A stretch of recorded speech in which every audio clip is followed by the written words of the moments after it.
संडामर्क से जब इस प्रकार से कह दिया, संडामर्क ने आकर के प्रहलाद को समझाया, प्रहलाद ये बताओ तुमको ये शिक्षा किसने दी है? तो प्रहलाद कहने लगा, ये मुझे शिक्षा किसी ने नहीं दी। अरे भला भगवान के भक्त को कोई शिक्षा दे या ना दे, उसके अंदर तो स्वयं ये भक्ति जागृत होती है। एक दिन संडामर्क कहीं चले जाते हैं, उस बीच में सभी मित्रों को बुला करके प्रहलाद जी कहते हैं, भैया सुनो, ये जो जीवन है ये क्षण मात्र का है,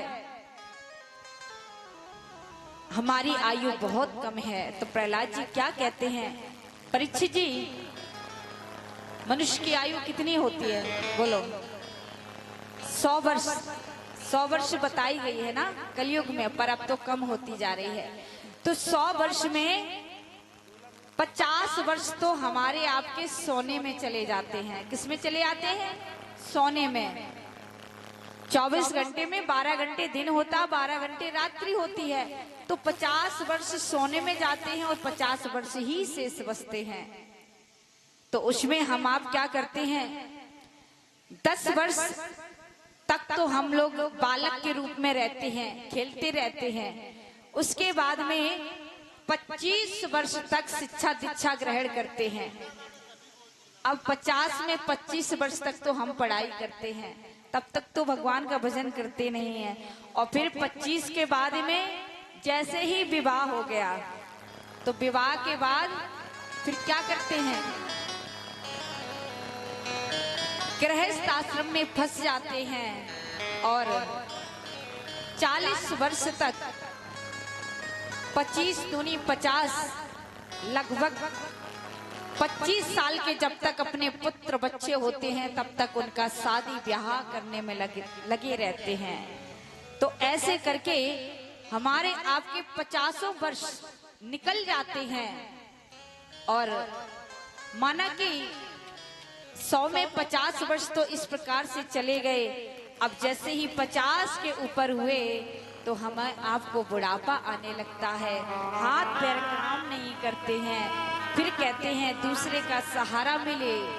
और 10 वर्ष हुए तो फिर हम आप बीमार होने लगते हैं।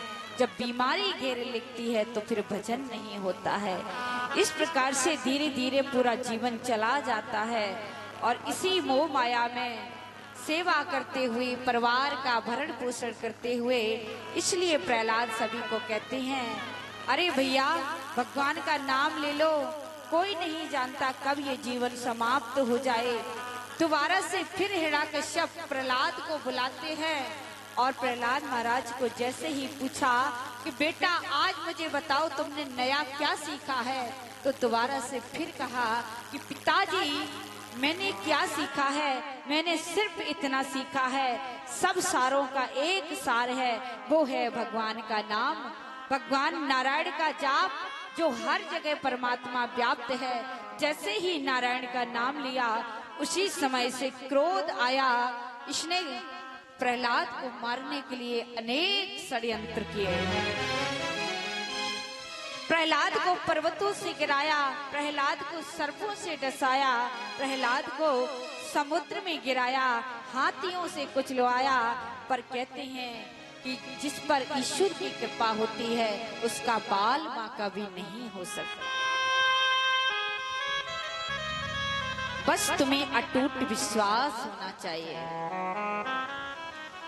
अंत में होलिका बुआ आती हैं, हिरण्यकश्यप से कहते हैं कि भैया एक मौका मुझे दे दो, शायद सफलता मिल जाए। उसी समय होलिका आती हैं और अपने भैया हिरण्यकश्यप से आज्ञा लेकर के अपनी गोद में प्रहलाद जी को बिठाया। और जैसे ही अग्नि को प्रज्वलित किया तो इनके पास एक चीर होता है कि उस चीर को ओढ़ करके बैठ जाती हैं। भगवान की कृपा से वो वस्त्र प्रहलाद के सिर पर चला जाता है और होलिका जल करके भस्म हो जाती हैं। प्रहलाद महाराज जो के त्यों बने रहते हैं। बोलिए भक्त प्रहलाद की जय हो।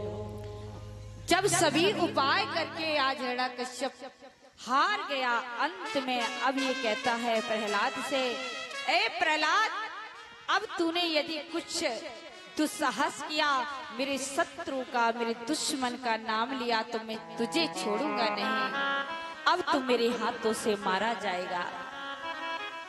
देखता हूं तेरा परमात्मा तुझे बचाने आता है कि नहीं। तेरा परमात्मा है कहाँ? उसी समय प्रहलाद जी कहते हैं, हमारा परमात्मा कड़ कड़ में है, हर जगह है। पिताजी कहाँ तक कहूँ, इस खम्बे में भी है। जैसे ही खम्बे के लिए कहा, उसी समय हिरण्यकश्यप ने अपनी तलवार निकाली और खम्बे में प्रहार किया। उसी समय नरसिंह भगवान अवतरित हो जाते हैं। बोलिए नरसिंह भगवान की जय हो। तुरंत ही नरसिंह भगवान ने हिरण्यकश्यप को उठाया और अपनी जंघाओं में, अपनी गोद में लिया।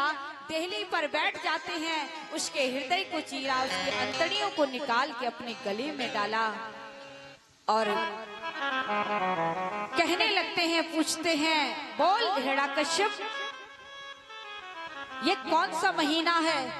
तो देखते हैं ये 12 महीना नहीं, ये 13वां महीना है, क्योंकि इसने कहा था कि मैं इन 12 महीनों में ना मरूं। तो भगवान ने हिरण्यकश्यप को मारने के लिए ही ये महीना बनाया, जिसको अधिक मास कहते हैं, मधुमास कहते हैं। तो भगवान ने कहा, ये बता हिरण्यकश्यप, ये रात है कि दिन? तो बोला, प्रभु न रात है न दिन है। अब ये बता, मैं पुरुष हूँ या सिंह? तो कहा, ना पुरुष है ना सिंह है। भगवान ने उसके सारे जवाबों का उत्तर दे दिया। आज पूर्ण रूप से हिरण्यकश्यप निरुत्तर हो जाता है। भगवान, आज मेरे वरदान एक भी काम नहीं आया, क्योंकि ये मृत्यु लोक है, सबको जाना ही पड़ेगा। तब भगवान ने हिरण्यकश्यप के अंतड़ियों को निकाल के गले में डाला और उसी समय उसका प्राणांत हो जाता है। बोलिए भक्तवत्सल भगवान की जय। प्रहलाद जी भगवान की चरणों में प्रणाम करते हैं और तभी भगवान आशीर्वाद देते हैं, बेटा अब तक मैंने आने में देरी की है, इसलिए मुझे क्षमा कर दे। तो कहते हैं, मांग लो। भक्त प्रहलाद कहते हैं, नाथ मुझे कुछ नहीं चाहिए, यदि आपको देना है तो मेरे पिताजी को माफ कर दो। मेरे पिताजी ने आपसे जो भी द्वेष की है, द्वेष किया है, बुराई की है, आपकी निंदा की है, बस हमारे पिताजी को माफ कर दो। भगवान कहते हैं, जिसका पुत्र इतना बड़ा भक्त होगा, भला उसका पिता क्यों नहीं माफ किया जाएगा। उसी समय भगवान माफ कर देते हैं और भक्ति का वरदान देकर के अंतर्धान हो जाते हैं। बोलिए नरसिंह भगवान की जय हो। आज भगवान कृष्ण की बड़ी सुंदर और